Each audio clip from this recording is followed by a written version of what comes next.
asalaamaaleykum da leen nag jàmm ci xeex ñëpp ñi nga xam ne ñooy teg loxo si yenn ci ay suuf yoo xam ne warul président Bassirou Diomaye Diakhar Faye dafa fas yéene teg loxo plan d'urbanisme détail du PUD bu Filao yi bu Guédiawaye Malika ak Tivaouane Peulh loolu yëpp jaar VDN 3 bi bu ñu sukkandikoo ci Sud Quotidien loolu yëpp mi ngi ko jaarale ci décret bi nga xam ne mi ngi ko xaatim ci ñaar fukki fan ak juróom-ñaar ci weeru novembre ci atum 2025 mu xam le leen yooyu li suuf askan wi ci boppam moo ko soxla mu dakkal coowal suuf boo xam ne ay at a ngi nii ñu ko fay nemmeeku loolu yóbbee waa Sud Quotidien di ñu xamal ne décret bi nga xam ne nag moom le président Bassirou Diomaye Diakhar Faye xaatim ci fukki fan ci weeru février bi ñu nekk nag te muy jëlee ci loxob ay opérateur immobilier ak yenn ci ay société lu ëpp 2 millions ci ay mètres carrés ci Mbour 4 dugulee muy amal li ni mel ñu des ak njiitu réew mi ndax démb moo jiite conseil des ministres bi te li ci gën a fës nag te suñu naataango yi di ñu ko yeggee tey jilee moo li tàbbi yees jëmale ci daan yi nga xam ne moom la ñuy teg ñi nga xam ne dañuy amal naka sa dul noonu bu ñu sukkandikoo ci Le Soleil projet de loi bi nga xam ne moom la ñu saytu démb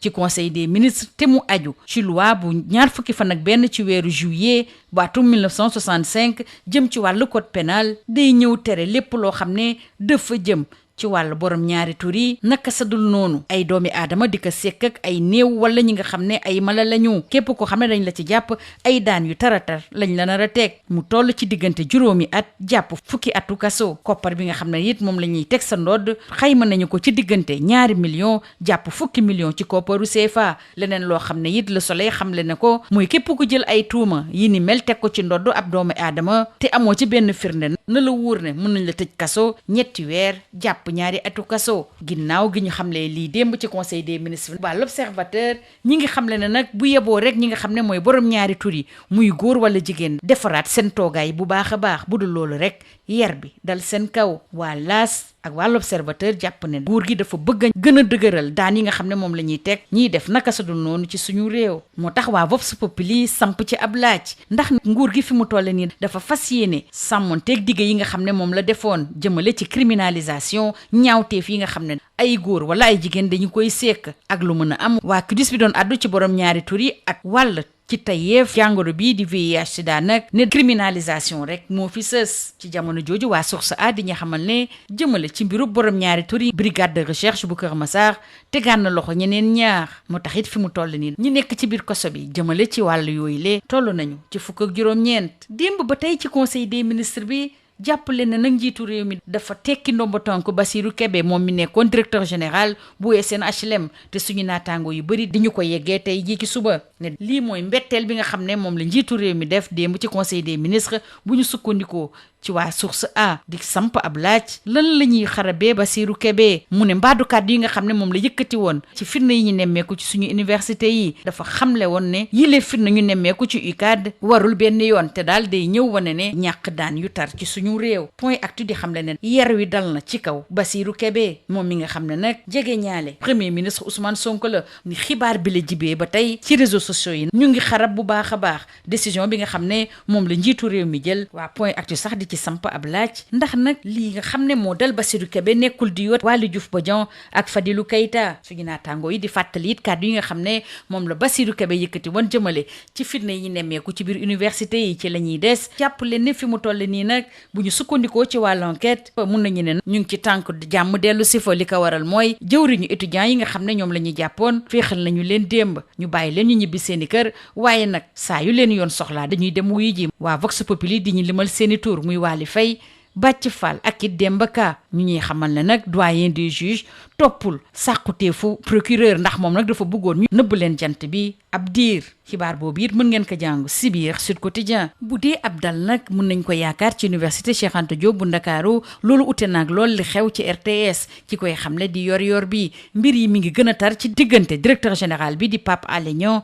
ak it liggéeykat yi li ñu koy xarabee mooy dafa ñëw dakkal seen accord d'entreprise ci atum 2024 jàpp leen ak waa Rewmi Sport ak waa Point Actu ne fukki supporter ak juróom-ñett yu Sénégal yi nga xam ne ñu ngi leen jàpp fanweeri fan ak ñaar ngi nii fële ci Rabat tey jii lañ leen di àttee waaye yor bi nag ne lenn rek moo war fi mu toll nii ñu féexal leen ndax nag jot na sëkk ci jamono jooju waa lii quotidien di nga xamal ne premier ministre Ousmane Sonko dina teew ci assemblée nationale ci ñaar fukki fan ak ñeent ci weeru février bi ñu ne li ko fay yóbbu nag mooy lii ñu duppee question d'actualité muy jàkkaarloo diggante gouvernement bi ak député yi dañuy des ak premier ministre Ousmane Sonko ndax bu ñu sukkandikoo ci waa Walf Quotidien teewaayam ci jongante yi ñu jëm ba tey ji leeragul li ko waral mooy député yi fare ci Pastef ci assemblée nationale li ñuy xaar ci ñoom yéex nañ ci lool. waa l'Observateur ak waa Libération di ñuy yeggee musiba ak ñaawteef bi nga xam ne moo am ci quartier Kanda bu kawoon dafa am benn xale bu jigéen bu am juróomi at boo xam ne dañoo faat bakkanam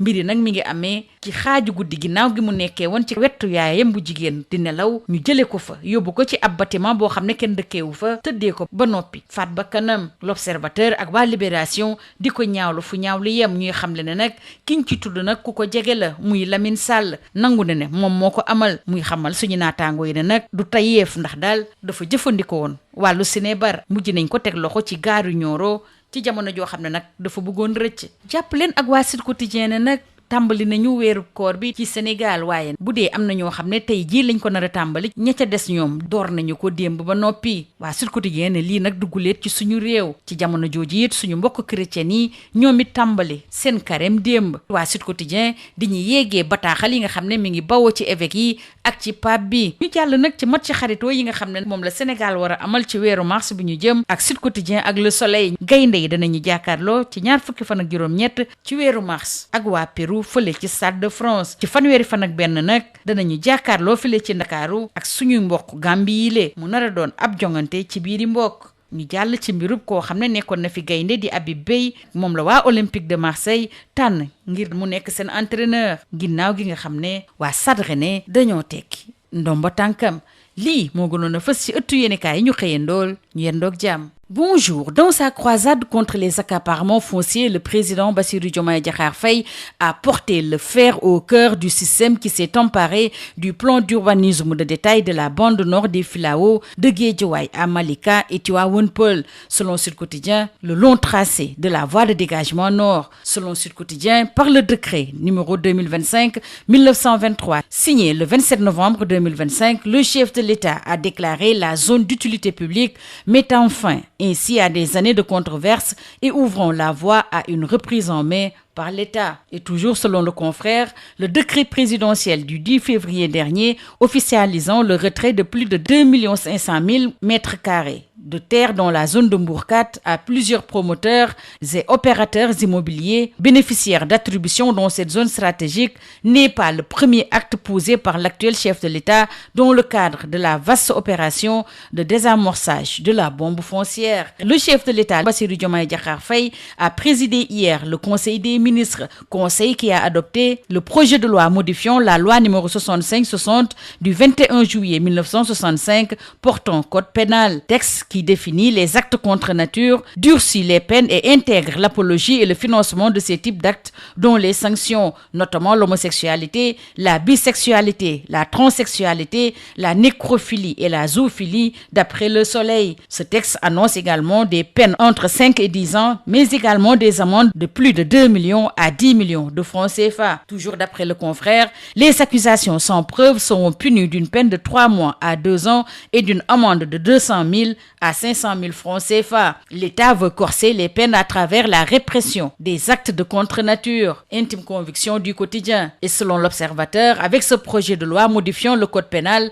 c'est un avis de tempête sur les homos et les lesbiennes. Actes contre nature, promotion et financement de l'homosexualité, l'État corse les peines d'après l'AS. L'État va tout simplement durcir ses peines d'après Vox Populi. Le pouvoir qui entend ainsi respecter ses engagements ira-t-il jusqu'à la criminalisation des actes contre nature, s'interroge le confrère. Au moment où le QDUS, se prononçant sur l'homosexualité et les transmissions volontaires du VIH, est d'avis que la criminalisation de ces déviances constitue une exigence. Le limogeage de Bassirou Kébé, directeur général de SNHLM, proche du Premier ministre Ousmane Sonko, déchaîne une vague de réactions sur les réseaux d'après Point Actu qui relève que Diomaye sort le sabre. L'homme clé de la galaxie Sonko, l'ancien directeur général, s'était distingué récemment par des sorties tonitruantes. Et le confrère de s'interroger, Diomaye Faye suspend-il ainsi une épée de Damoclès sur la tête de directeurs généraux comme Waly Diouf Bodian et Fadilou Keïta? Quoi qu'il en soit, Bassirou Kébé réagit à son limogeage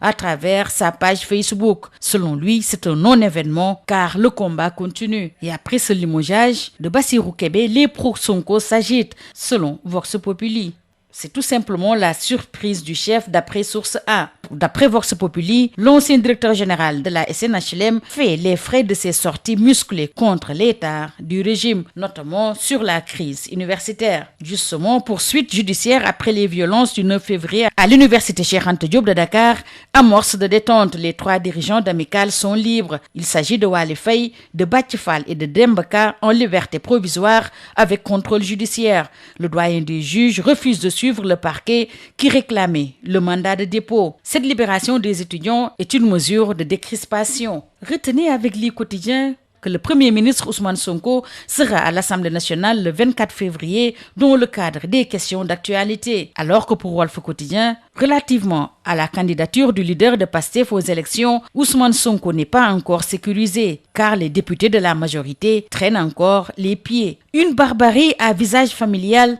s'est déroulée au quartier Kanda de Kahone, constate tristement l'Observateur, qui relate la cruelle histoire de la fillette de 5 ans arrachée à sa mère en plein sommeil, transportée dans un bâtiment abandonné, violée, puis tué. Et selon les premiers éléments de l'enquête, l'oncle de la fillette, El Sall, âgé d'une 30aine d'années, serait le principal auteur de ces faits d'une extrême gravité. Placé en garde à vue, il aurait même reconnu le meurtre lors de son audition, évoquant une consommation de drogue au moment des faits, selon des sources proches du dossier. Et Libération de nous conter également cette horrible décapitation. Après cet acte barbare, a été arrêté à la gare de Nioro alors qu'il tentait de prendre la fuite, informe Libération. Au moment où c'est le dégel dans nos universités avec la libération des étudiants de l'UCAD, Yor Yorbi signale que le bras de s'envenime à la RTS avec l'intersyndicale qui exige la tête de Pape Alé Niang suite au gel de l'accord d'entreprise à la RTS. Les 18 supporters sénégalais